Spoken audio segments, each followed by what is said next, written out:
ये एक लंबी और भावनात्मक कहानी है जो प्यार, विश्वासघात और अपराध के गहरे रास्तों से गुजरती है।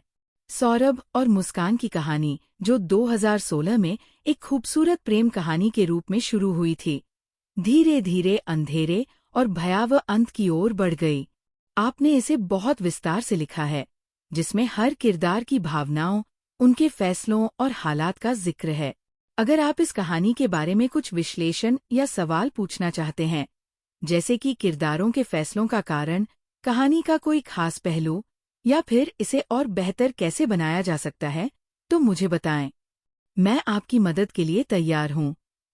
वरना ये एक ऐसी कहानी है जो सुनने वालों को सोचने पर मजबूर कर देती है कि प्यार और अकेलापन इंसान को कहां तक ले जा सकता है।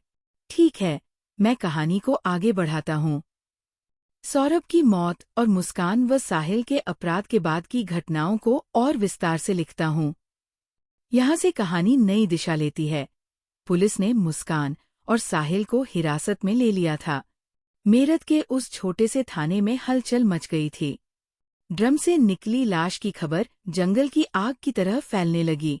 आसपास के लोग, जो कभी मुस्कान को एक साधारण गृहिणी और सौरभ को मेहनती नौजवान समझते थे, अब हैरानी और डर से भरे हुए थे। थाने में बैठी मुस्कान चुप थी।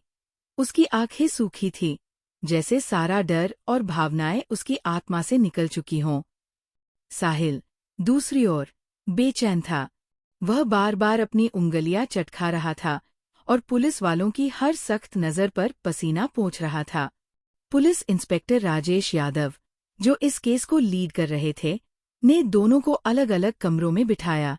उनका पहला सवाल था, पैर कहाँ है?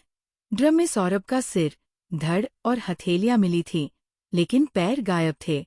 ये सवाल सुनते ही साहिल का चेहरा पीला पड़ गया। उसने नजरें झुकाकर कहा, हमें नहीं पता, शायद ड्रम में ही कहीं हो। लेकिन इंस्पेक्टर को उसकी बात पर भरोसा नहीं हुआ।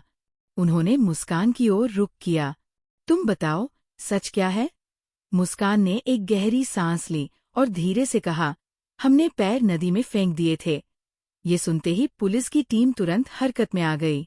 मुस्कान ने बताया कि उन्होंने सौरभ की हत्या के बाद उसके शरीर को टुकड़ों में बांटा और पैरों को हिंदन नदी के किनारे ले जाकर फेंक दिया था। रात का अंधेरा और सुनसान इलाका उनके लिए मददगार साबित हुआ था। पुलिस ने तुरंत एक टीम बनाई और नदी किनारे सर्च ऑपरेशन शुरू कर दिया। कई घंटों की मेहनत के बाद गोताखोरों को एक प्लास्टिक बैग मिला, जिसमें सौरभ के पैर थे। सबूत अब पूरा हो चुका था। कोर्ट का ड्रामा केस कोर्ट में पहुंचा। मेरठ की जिला अदालत में हर सुनवाई के दिन भीड़ जमा हो जाती थी। लोग इस बात से हैरान थे कि एक साधारण सी दिखने वाली लड़की और उसका प्रेमी इतना भयानक कांड कर सकते हैं। वकीलों की बहस शुरू हुई। अभियोजन पक्ष ने साफ कहा कि ये एक सुनियोजित हत्या थी।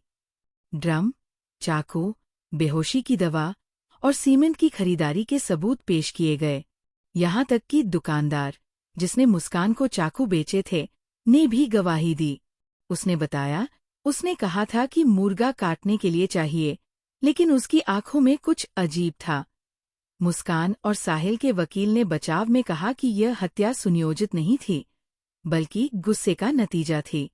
उन्होंने दावा किया कि सौरभ ने मुस्कान पर हाथ उठाया था और उसी दौरान ये हादसा हो गया, लेकिन ये दलील कमजोर थी। चैट्स, सर्च हिस्ट्री और शिमला मनाली की फर्जी यात्रा के सबूतों ने सारी कहानी साफ कर दी। जज ने सख्ती से कहा, यह कोई आवेश में लिया गया फैसला नहीं था। हर कदम सोच समझकर उठाया गया था।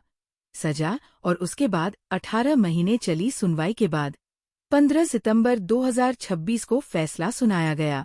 मुस्कान और साहिल को उम्र कैद की सजा दी गई। कोर्ट रूम में सन्नाटा छा गया। सौरभ के माता पिता, जो अब अपनी पोती के साथ रहते थे, खामोश थे। उनकी आंखों में दुख था, लेकिन कहीं न कहीं राहत भी कि इंसाफ मिल गया। मुस्कान की मां कोर्ट के बाहर फूट फूट कर रो रही थी। उसने कभी नहीं सोचा था कि उसकी बेटी, जिसे उसने प्यार से पाला था, एक दिन हत्यारी बन जाएगी। जेल में मुस्कान और साहिल की जिंदगी बिल्कुल बदल गई। मुस्कान को अपनी बेटी की याद सताती थी, जो अब अपनी नानी के पास रहती थी। वह रात रात भर जागती और सोचती कि क्या ये सब करने की जरूरत थी। साहिल, दूसरी ओर, अब भी स्नैपचैट पर अपनी माँ से बात करने की कोशिश करता था। जेल में मोबाइल की सख्त मनाही थी, लेकिन वह चुपके से एक पुराना फोन इस्तेमाल करता था। उसे अब भी लगता था कि उसकी माँ उससे कह रही है, सब ठीक हो जाएगा। एक नया रहस्य कहानी यहीं खत्म नहीं हुई। 2027 में एक अजीब घटना हुई। हिंदन नदी के किनारे कुछ मछुआरों को एक और बैग मिला। उसमें एक अज्ञात शख्स की हड्डियां थीं। पुलिस ने जांच शुरू की, लेकिन कोई सुराग नहीं मिला। कुछ लोगों का मानना था कि ये साहिल का कोई पुराना राज हो सकता है, क्योंकि उसकी जिंदगी में कई रहस्य थे। क्या वह सिर्फ मुस्कान का साथी था, या उसका अतीत और भी अंधेरा था? ये सवाल अनसुलझा रह गया। यहाँ तक कहानी में नया मोड़ आ गया है। अगर आप इसे और आगे बढ़ाना चाहते हैं या किसी खास हिस्से पर फोकस करना चाहते हैं, तो मुझे बताएं। मैं इसे आपकी पसंद के हिसाब से लिख सकता हूँ।